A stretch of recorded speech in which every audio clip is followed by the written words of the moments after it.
オリンパス OMD のカメラの異常です。スイッチを入れます。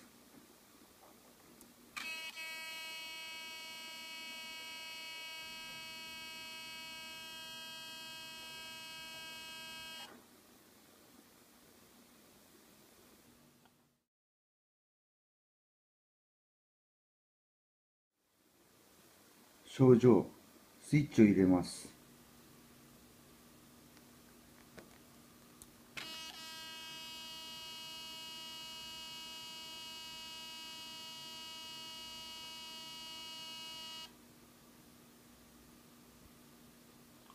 こういう異音がします。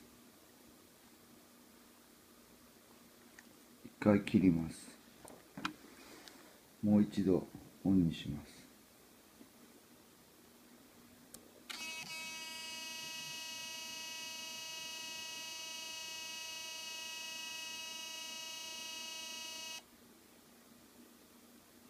不具合です。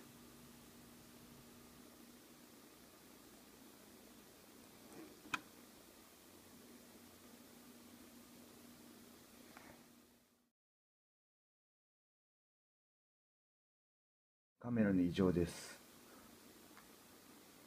カメラのモードは絞り優先。